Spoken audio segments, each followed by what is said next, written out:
Hey, this is Heidi Dawson. If you love all things health and wellness and style of any kind, hang out here with me each week. I'm obsessed with never-ending improvement, and it's all in an effort to help each one of us live a wildly successful lifestyle. Subscribe today so you don't miss a thing. Hi, guys. Welcome to episode 355 of the Wildly Successful Lifestyle Podcast. So, as I record this, it is 96 degrees outside, and it feels like it's 110. It is so hot. I usually sit outside for my inspiration, but today I just couldn't. I'm inside. But I enjoy doing this podcast so much that I can find inspiration anywhere. So thank you so much for continuing to listen and share and give me a 5-star rating, whether you're on Spotify or Apple. I really do love doing this podcast, and I always have you in mind when I'm talking. You specifically. Yes, you.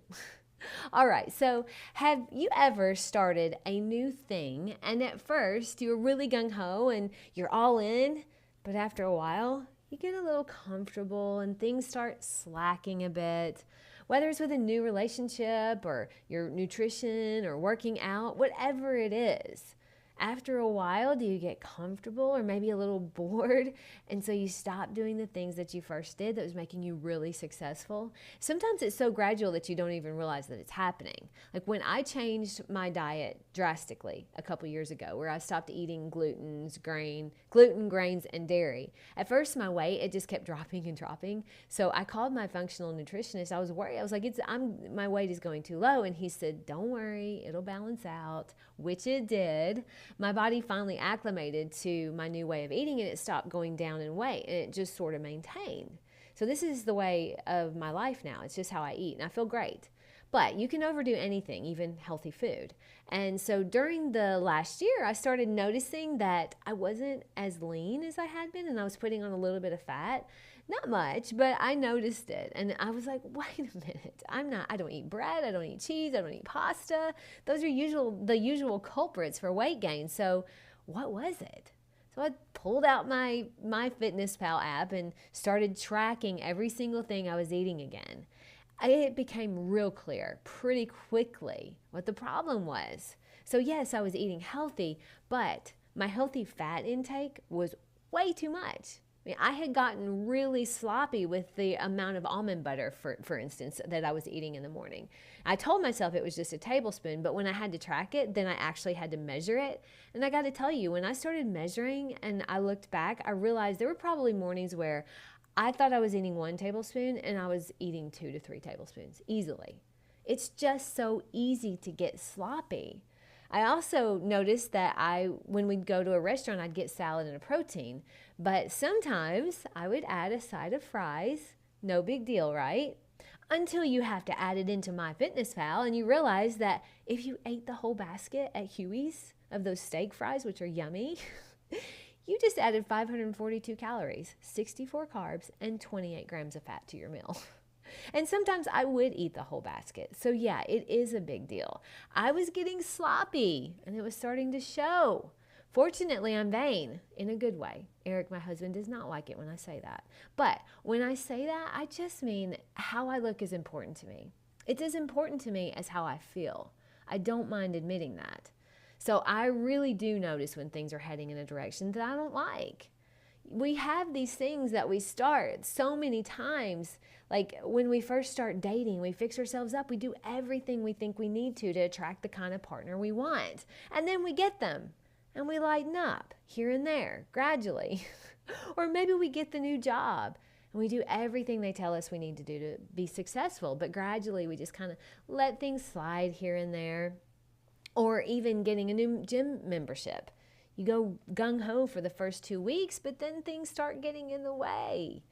And people will tell you, they'll appease you. They'll say, oh, that's normal. Don't worry, it's just normal. But do you want to be normal? You're listening to the Wildly Successful Lifestyle Podcast. You don't want to be normal. You don't want to be average. I mean, looking around at the average American today, my answer to that is no, I don't want to be normal. I don't want to be average. But that's what getting sloppy will get us. And I've thought about it a lot, that in order to stay looking and feeling the way I do now, I have to keep upping my game. Because just like I said earlier, your body's going to adapt to what you're doing. Every 5 years, I have to adjust something in my diet.